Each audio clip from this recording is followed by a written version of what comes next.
6 দিন আমি এখানে আসছি। আসার পর থেকে ওর হাম হয়েছে। হাম হওয়ার পরে থেকে ওর ট্রিটমেন্টে শুধু হামগুলো যে বিচিগুলো এগুলো একটু শুকেছে। আর আমার বাচ্চাটা এখনো পর্যন্ত মানে সুস্থর দিকে নাই, মানে আইসিইউতে ভিতরে ঢুকেছে, ওর শ্বাসকষ্ট। হামের ঠিক আছে টিকাটা আপনার আছে না 15 দিন আগে আছে না দিছি আমি হামের টিকা, কিন্তু 15 দিন পরে ঠিক আছে এখন কেন আমার বাচ্চার হাম হলো আসলে এটা আমি বিষয়টা এখনো বুঝতে পারলাম না। কারণ মূলত হামের টিকা আছে না বেরিয়েছে যাতে হাম যাতে না না হয়, কিন্তু আসলে কেন হাম হলো এটা আমি বুঝতে পারি নাই। আর হামরোগ এখন হয়েছে, এখন মনে করেন আমাদের যেই যে নষ্টিন্দি এই সদরে ভর্তি দিছে, এখান থেকে আমি এখানে আসছি আর কি। এটা আমাদের খুবই কষ্টজনক ভাই। এটা আমরা আমরা একজন বাবা হয়ে আমরা বাচ্চার জন্য কিছু করতে পারতেছি না। নরসিংদী একটি প্রাইভেট হসপিটালে আমার বাচ্চাকে ঠিক আছে নিয়ে যাই, কারণ আমার বাচ্চার অনেক ঠিক আছে কাশি হচ্ছে আর সারা শরীরে ঠিক আছে ফক্সের মতো হয়েছে আর কি।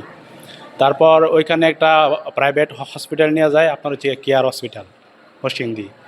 তারপর থেকে ওইখানে আপনার এক্সরে দিছে, তারপরে আপনার হচ্ছে গিয়া রক্ত পরীক্ষা দিছে, ফর্সা পরীক্ষা দিছে।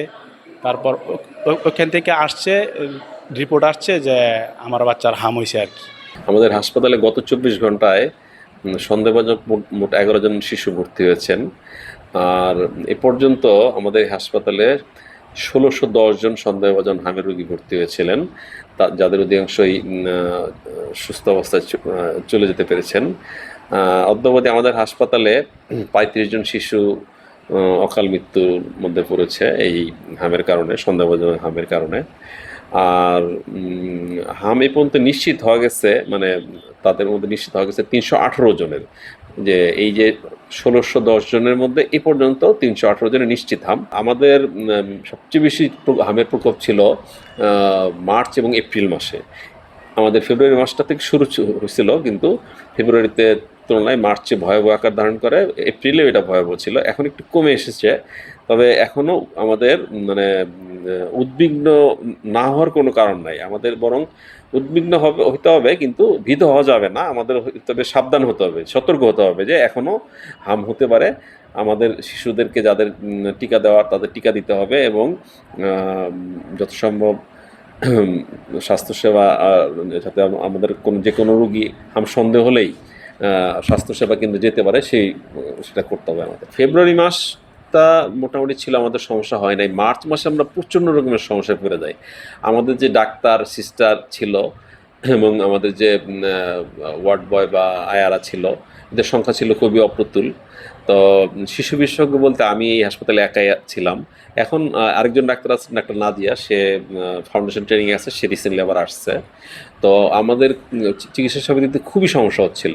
বিশেষ করে ঈদের সময়টাতে তো আমাদের অনেক রুগী মারা গেছে, এবং অনেক রুগী আমরা ঠিকমতো চিকিৎসা দিতে পারিনি। কারণ হচ্ছে যে ঈদের সময় আমরা ছুটিতে ছিলাম, আসতাম আমি একা, হয়তো আরেকজন ডাক্তার আছে, রুগী ভর্তি আছে 120 জন, যেখানে আমাদের হামের জন্য বরাদ্দ হলো 10 বেড, সেখানে হামের রুগী 120 জন। মার্চ মাসটাতে ব্যাপক হারে মারা গেছে, এপ্রিল মাসেও কম মারা গেছে, মে মাসে তো 2 জন মারা গেছে মে মাসে। তো আমাদের হাসপাতালে আপনি যেটা বললেন যে কি করা প্রয়োজন, একটা হচ্ছে যে শিশু বিশেষজ্ঞ আরও শিশু বিশেষজ্ঞ বা শিশু বিষয়ে পরিদর্শন করা ডাক্তার নিয়োগ দেওয়া প্রয়োজন।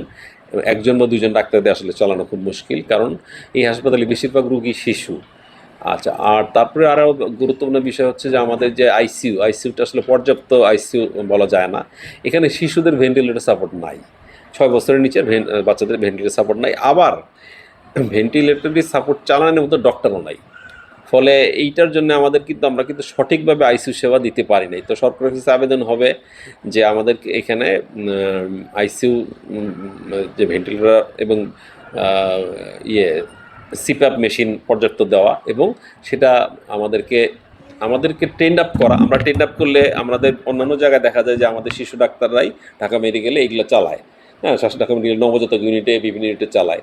তো আমাদের যদি সরকার ট্রেন্ড আপ করে, এবং তার পাশাপাশি যদি এই শিশু আইসিইউর উপরে কোনো বিশেষজ্ঞ ডাক্তার আমাদের এখানে সার্বক্ষণিক নিয়োগ দেয়, তাহলে আমাদের জন্য আরও ভালো হয়।